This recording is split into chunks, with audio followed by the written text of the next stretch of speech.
quality, one of the best things you can do is improve your audio. You can switch from using the camera audio to using a Bluetooth microphone and get the benefits of much better audio quality. And today I'm using this, the Insta360 Mic Air, which Insta360 have sent me to test out and see what I think of it. And so far I really like it, and in the video we're going to go through some of the reasons why. And one of the reasons is that you can have the camera far further away from you to get a good view, but still have really good audio quality. And as you can see at the moment, I'm wearing it on the outside, but normally, as I'll show you in a minute, I have it attached to my bibs just under my jersey. So if it did fall off, hopefully it would be trapped inside there. And also you get a bit more shielding from the wind. But at the moment I'm using the wind guard that comes with the camera. So in the box, what do you get? Well, you obviously get the microphone, the wind guard, charging dock, which is USB-A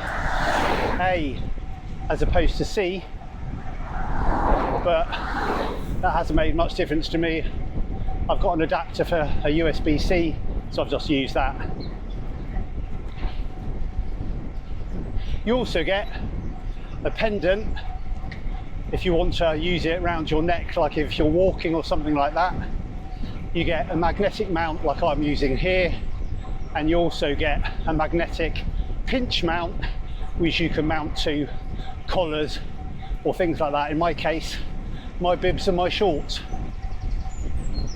Another thing I like using the mic with the Insta360 cameras is that you can choose between dual audio, where you get the microphone from the camera and the Bluetooth microphone, and you can choose how much of each one you introduce into the video. So you could have full audio from the camera like this, or you could have a blend like this, or you could have full audio from the microphone like this. And by choosing that, you can introduce more sort of atmosphere into a video. You can also, when you're editing, choose to have a voice focus, in which case every other sound is very muted, which is quite good in some circumstances, but sometimes a little bit dull, or as if you're just in a silent room. But then I guess that would be good for voiceover style. So as you can see, this thing is very small, and as I said, normally I wear it on the clip, which is a magnetic clip, just under my jersey like that. So soon we're coming up to a descent. I should probably end up doing 30 mile an hour, 50k, something like that.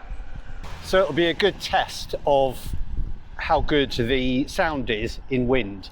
So the camera itself is about 9 grams, I think, or maybe less than that, 8 grams, so you can really hardly notice you're wearing it. It's got a battery life of up to 10 hours, but if you use it in various modes, that probably goes down to about 7. But for me, for going out for a 2-hour ride, say doing commentary, it's more than enough, and it charges up pretty quickly too. It is Bluetooth only, in other words, you can't record to the device like with some larger mics you can, but then, as I said, the benefit is the very small size and weight. Another benefit, of course, of using a mic with a 360 camera like the X5 is when you put it in different positions, Normally I'd be far too far away from the camera to get good audio quality, but with a mic you still get that.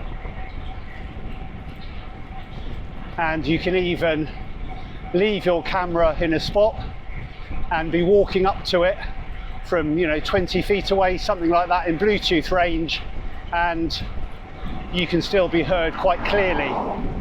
At least I was in my garden yesterday while I was trying it out. It is quite windy at the moment. There's quite a headwind. Whether you can hear that on the video or not, I don't know. I'll have to see when I get home. But as I said, having the audio via Bluetooth means you can do a lot more with a camera.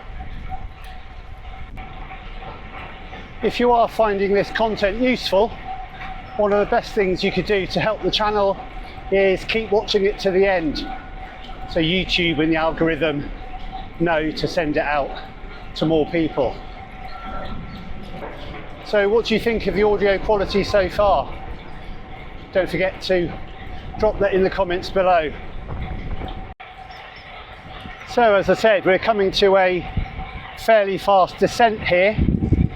I'm doing about 30k at the moment, 30 kilometers. Should get up to about 50 down here.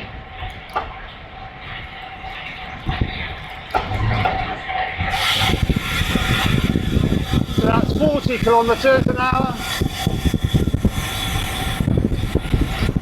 And just touching 30 now, 30 miles an hour, 50k. What do you think of the sound at the moment? Is there a lot of wind noise? Normally, of course, if it's pretty windy, I tend not to video, or at least tend not to speak. So I'll be interested to see how well it's performed in that really windy stretch just then.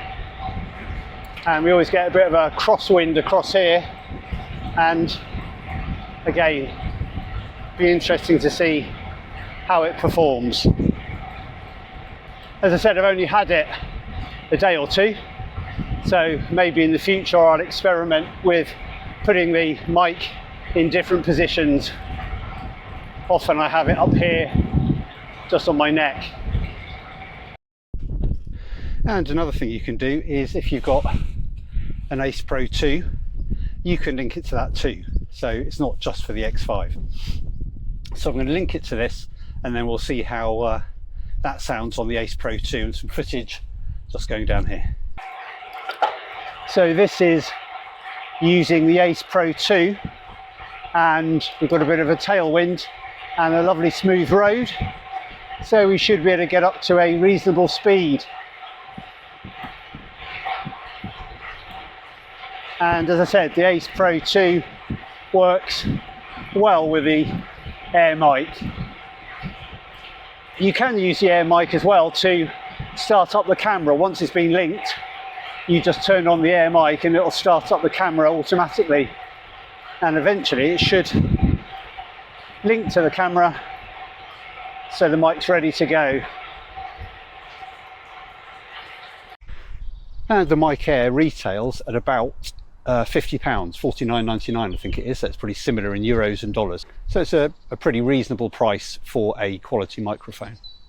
So if you're interested in having a look at the Mic Air or buying one, there is a link in the description below. As they've just come out, there's not going to be a discount on them.